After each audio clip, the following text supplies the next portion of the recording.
Viral fever কি করে আমরা ঘরোয়া উপায়ে চিকিৎসা করব সেই ব্যাপারে আজকে আমাদের এই ভিডিও বানাতে এসেছি আমরা। নমস্কার, আমার নাম ডক্টর এস এ মল্লিক, আমি একজন ফিজিশিয়ান। আমি জ্বর, বিভিন্ন প্রকার শারীরিক অসুস্থতা সেগুলো সব চিকিৎসা করে থাকি। তার সঙ্গে ডায়াবেটিস, থাইরয়েড, কোলেস্ট্রল এইসব প্রবলেমগুলোরও চিকিৎসা করি। আমি লেক গার্ডেন্স চত্বর, সাউথ কলকাতায় প্র্যাকটিস করি এবং চেষ্টা করি কিছু কিছু টপিক নিয়ে আপনাদের সঙ্গে আলোচনা করতে, যেগুলো আপনাদের মনে অনেক কোয়ারি থাকে, প্রশ্ন থাকে, সেগুলো যাতে সহজ ভাষায় আপনাদের কাছে পরিবেশন করা যায়। আজকে আমরা আলোচনা করব ভাইরাল ফিভার কি এবং কিভাবে ঘরোয়া উপায়ে সেটার আমরা চিকিৎসা করতে পারি সেই ব্যাপারে। প্রথম কথা বলি যে আমাদের যা জ্বর হয় সব জ্বরই কিন্তু ভাইরাল ফিভার নয়। যে জ্বরগুলো ভাইরাস আক্রান্ত হওয়ার জন্য আমাদের হয় সেগুলোকে ভাইরাল ফিভার বলে। বাকি অনেক কারণে জ্বর হতে পারে, সেগুলো কিন্তু ভাইরাল ফিভারের আন্ডারে পড়ে না। সেগুলো কিন্তু ঘরোয়া উপায়ে চিকিৎসাও হয় না। সেরকম জ্বরের নাম হলো যেমন ম্যালেরিয়া, যেমন টাইফয়েড, যেমন কোনো জায়গায় অ্যাবসেস হয়েছে বা কোনো ইনফেকশন হয়েছে লাংসে, সেগুলো সেই কারণগুলোতেও তো জ্বর হয়, কিন্তু এগুলো তো ঘরোয়া উপায়ে চিকিৎসা করা সম্ভব না। কিন্তু যে ভাইরাসগুলো কমনলি ফ্লু বা কোল্ড আমাদের হয়, আমাদের সর্দি কাশি হয় অল্প, যেটা সিজনাল ফ্লু আমরা বলি, সেগুলো বাড়িতে চিকিৎসা করা সম্ভব হয়। এগুলো সাধারণত একটা নির্দিষ্ট ডিউরেশন থাকে। কোনো কোনো জ্বর 3 দিন বা 5 দিন বা 7 দিন থাকে। কিছু কিছু ভাইরাস থাকে, influenza influenza respiratory syncytial virus, বা কোভিডের সময় ওটা ভাইরাল ফিভারের মধ্যে আমরা কিছু কিছু সিমটমের মতো ছিল বলে আমরা অনেক কোভিড পেশেন্টকে বাড়িতে ঘরোয়া উপায়ে চিকিৎসা করতে বলেছি, তারা সুস্থও হয়ে গেছেন। এইগুলোকে ভাইরাল ফিভার বলে।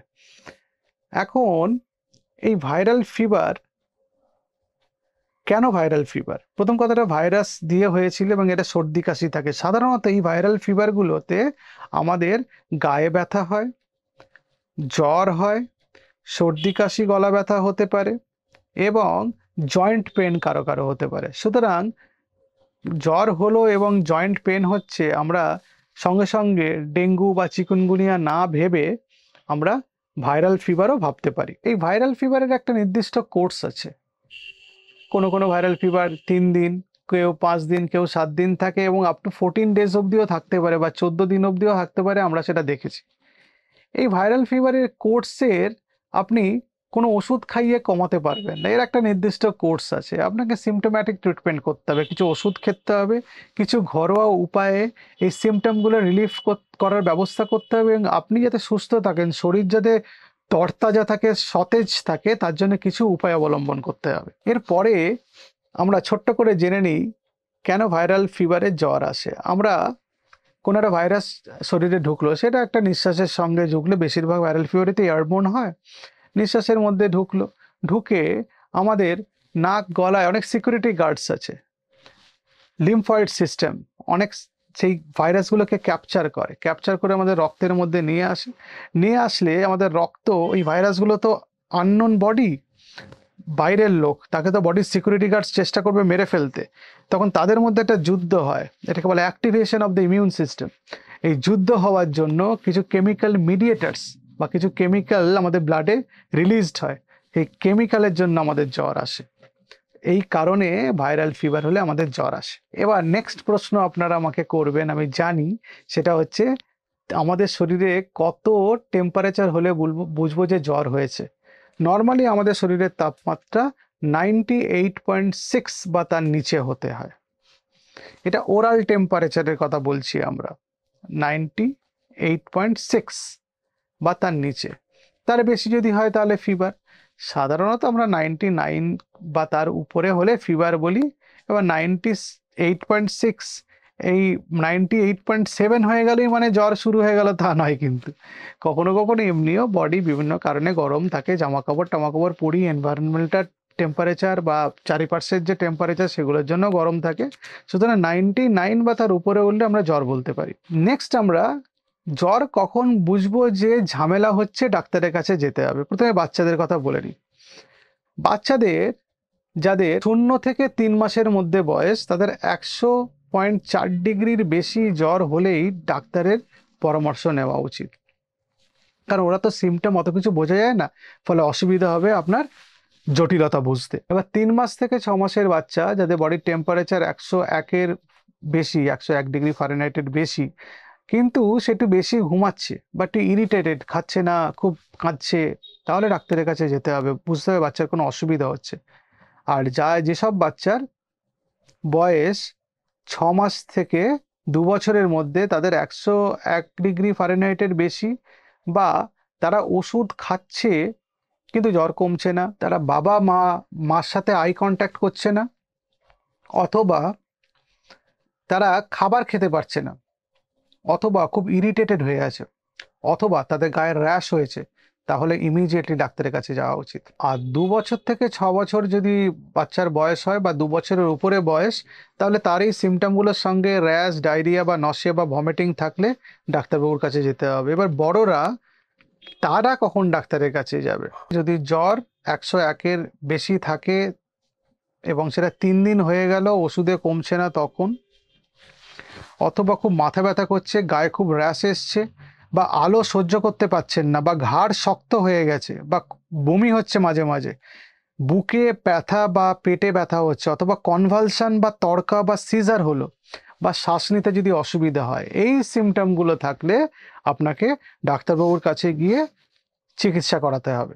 ভাইরাল ফিভার হলে আমাদের শরীরের তাপমাত্রা বেড়ে যায়, তো শরীরের তাপমাত্রা বেড়ে গেলে বডি চেষ্টা করে ঘামের মাধ্যমে কিছু জল বার করে দিয়ে তার মধ্যে হিটটাও বেরিয়ে যায়, হিটটা রেডিয়েট করে দেয়, জ্বর কমানোর চেষ্টা করে। ফলে জ্বর হলে এটা খুব স্বাভাবিক যে আমাদের একটা জল শূন্যতা শরীরে তৈরি হয়। সেটা যে কোনো বয়সে যে কোনো রোগ থাকলেই, জ্বর হলেই তার একটা জল শূন্যতা তৈরি হবে। সুতরাং আমাদের প্রথম কাজ, যদি ঘরোয়া উপায়ে বাড়িতে জ্বরের চিকিৎসা করতে হয়, তাহলে জল পান করা এবং সেই সব খাবার সেবন করা যেগুলোর মধ্যে জল বেশি আছে। ফলের রস, ডাবের জল, ডালের জল, ঝোল, স্যুপ, ব্রথ, স্পোর্টস ড্রিঙ্ক, অনেক রকম স্পোর্টস ড্রিঙ্ক থাকে যেগুলো এনার্জি পাওয়া যায়, সেসব, এই সবগুলো আপনারা খেতে পারেন।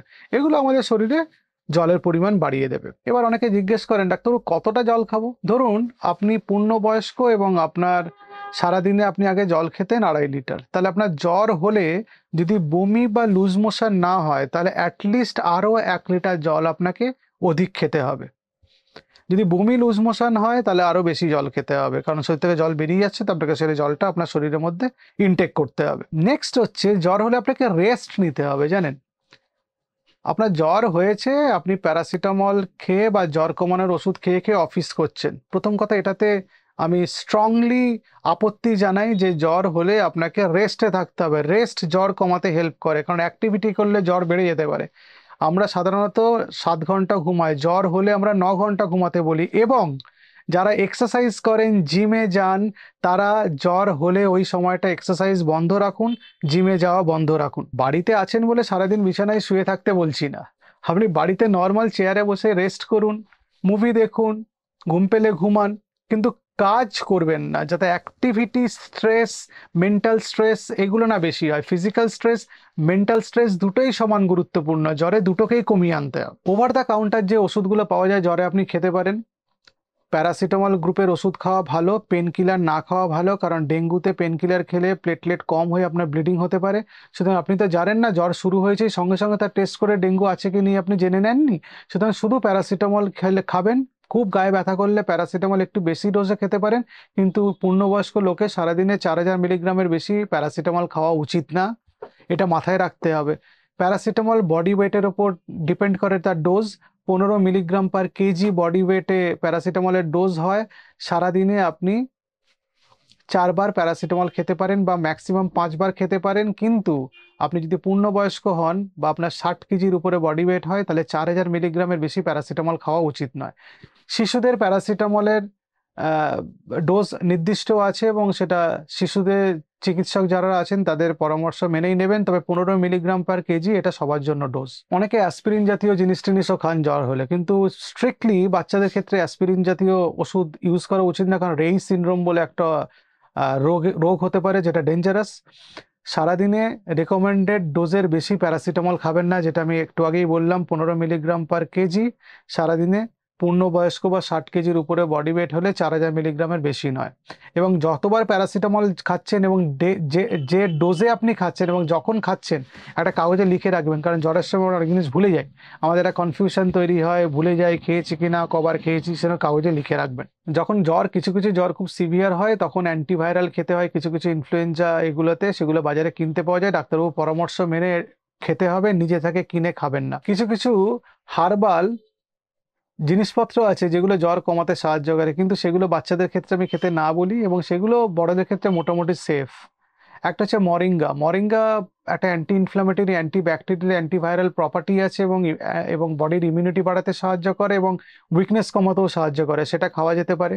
কুৎজু রুট বলে একটা চাইনিজ হার্বাল মেডিসিন আছে, সেটা ইউজ করা যেতে পারে। কিন্তু মরিঙ্গা যদি আপনার প্রেগনেন্সি থাকে অথবা আপনার সাবস্ট্রেট অফ সাইটোক্রোম P450 বলে কিছু ওষুধ থাকে, যেমন লোভাস্টেটিন, ফেক্সোফেনাডিন, কিটোকোনাজোল, এগুলোতে না খাওয়া ভালো যারা এই ওষুধগুলো খাচ্ছেন। কুৎজু রুট যেটা বলছিলাম জ্বর কমাতে সাহায্য করে, সেগুলো যারা মেথোট্রেক্সেট খাচ্ছেন অথবা যাদের পজিটিভ মানে oestrogen receptor positive breast cancer আছে, সেগুলোতে অ্যাভয়েড করা ভালো। সুতরাং এগুলো ডাক্তারবাবু পরামর্শ মেনে এই হোম রেমেডিগুলো, এই চাইনিজ হার্বাল মেডিসিনস বা যেগুলো হার্বাল যে মেডিসিনাল প্রপার্টি আছে, এরকম জিনিস খাবার আগে একবার ডাক্তারবাবুর কাছে জেনে নেওয়া দরকার। তারপরের টিপস হচ্ছে, তারপরের খুব ইম্পর্টেন্ট আপনাদের একটা উপদেশ হচ্ছে, নিজেকে ঠান্ডা রাখতে হবে, কুল রাখতে হবে। দরজা জানলা খুলে রাখা, জ্বর হয়েছে বলে রুমের মধ্যে হিটার চালিয়ে দরজা জানলা বন্ধ করে ওরকমভাবে থাকবেন না, তাদের বডির টেম্পারেচার তার হিটটা রেডিয়েট করতে পারবে না, জ্বর কমবে না। মানে প্রচুর জামা কাপড়, জ্বর হয়েছে বলে ভেতরে গেঞ্জি, তার উপর জামা, তার উপর সোয়েটার, তার উপর জ্যাকেট, এরকম পরে থাকলে জ্বর তো রেডিয়েট করতে পারবে না। কিন্তু হ্যাঁ, ঠান্ডা থাকতে হয় বা কুলিং করতে হয় বলে এমন পাতলা জামা কাপড় পরে কাঁপুনি হয়ে গেল, সেটাও কাম্য নয়, কারণ কাঁপুনি হলে জ্বর বেড়ে যেতে পারে। সুতরাং আপনাকে এমনভাবে থাকতে হবে যেন হিটটা রেডিয়েট হতে পারে, খোলামেলা থাকতে হবে, চান করতে হবে। অনেকে বলে জ্বর এলে তো চান করবো, কেন করবেন না? আপনি যদি কমফোর্টেবল ফিল করেন করবেন। জ্বর হলে আপনার গাটাকে ঠান্ডা করার জন্য লিউকওয়ার্ম ওয়াটারে গাটাকে স্পঞ্জ করতে পারেন, চান করতে পারেন, ফ্যান চালিয়ে রাখতে পারেন। অনেকে ভাইরাল ফিভারে আমি দেখেছি আইসক্রিম খেতে যাতে বডি ঠান্ডা হয়, সেটাও করতে পারেন যদি গলা ব্যথা না থাকে। কিন্তু আমাদের দেশে জ্বর হয়েছে আর আপনি আইসক্রিম খাচ্ছেন, লোকজন চাঁদকে উঠবে বডি ঠান্ডা করার জন্য। সুতরাং ওটা না করে নর্মালি জল পান করুন, রুম টেম্পারেচারে জল পান করুন, নর্মাল খাবার দাবার খান, বেশি ঢেকে রাখবেন না নিজেকে, মোটামুটি ঠান্ডা ঘরে থাকুন, ফ্যান চালিয়ে রাখতে পারেন। জ্বর হলেও আপনি খুব একটা বেশি টেম্পারেচারে এসিও চালিয়ে রাখতে পারেন 26, 27, 28 ডিগ্রিতে, তাতে আপনার কমফোর্টেবল থাকতে পারে। ওখানে প্যারাসিটামল খাওয়ার পর প্রচুর অনেকের ঘাম হয়, তাতে আরো অসুস্থ বোধ করেন। এসি চালালে অনেক বেটার ফিল করেন, অনেক তরতাজা থাকতে পারবেন। এবারে অনেকে জিজ্ঞেস করেন যে ডাক্তারবাবু জ্বর হয়েছে, টাওয়েল ভিজিয়ে দিতে পারি? হ্যাঁ, দিতে পারেন, মাথার সামনে, ঘাড়ের পিছনে দিতে পারেন, তাতে আপনার টেম্পারেচার কিছুটা কমবে হিট রেডিয়েশন হয়ে। অনেকে এবার নেক্সট জিজ্ঞেস করেন যে ডাক্তারবাবু কি খাবো, জ্বর হয়েছে? জ্বর হয়েছে আপনার যা প্রাণে চাই খান। জল বা জলীয় পদার্থ আপনাকে বেশি খেতে হবে, তার জন্য আপনাকে স্যুপ, ব্রথ, ডিক্যাফিনেটেড টি মানে যে ক্যাফিন কম আছে সেগুলো, চা কিনতে পাওয়া যায়, সেগুলো খেতে পারেন। এবার নর্মাল চাও খেতে পারেন। ডাল খান, বার্লি খান, সাগু খান, সাগুর আপনারা পায়েস বানিয়ে খেতে পারেন। নর্মাল ভাত খেতে পারেন। জ্বর হলে অনেকে দিদি তো ভাত খাবো, জ্বর হয়েছে, কেন খাবেন না? ভাত খাবেন না কেন? ভাত তো একটা গুড সোর্স অফ এনার্জি। ভাত খান, মাছ খান, ডাল খান, তরকারি খান, ডিম খান, মাংস খান, সব খান। জ্বর হলে ফলমূল খান, যা প্রাণে ইচ্ছা করে খান। জ্বর হয়েছে বলে কোনো জিনিস খেতে বাধা আপনার নেই। কি কি আপনার জ্বর বাড়িয়ে দিতে পারে? খুব ঢেকে ঢুকে থাকলে, খুব গরম ঘরে থাকলে, আর অ্যাক্টিভিটি খুব বেশি করলে। আপনার জ্বর হয়েছে, প্যারাসিটামলকে একটু বেটার ফিল করেছেন, ক্রিকেট খেলতে চলে এলেন, বিপজ্জনকভাবে আরো বেশি জ্বর আসতে পারে। রেস্টে থাকতে হবে, এই জিনিসগুলো আপনাদের খেয়ালে রাখতে হবে। সুতরাং ভাইরাল ফিভার হয়ে খুব চিন্তিত হওয়ার কোনো কারণ নেই। কিছু হোম রেমেডিস আর কিছু ওষুধ খেলে ভাইরাল ফিভার আপনার সেরে যাবে। বেশিরভাগ ভাইরাল ফিভার নিজে নিজে সেরে যায়, ডাক্তারের কাছে যাওয়ার প্রয়োজন পড়ে না। সুতরাং দুশ্চিন্তা করার কোনো কারণ নেই। নিজেকে হাইড্রেট করুন, রেস্ট নিন আর ঠান্ডা থাকুন। নমস্কার।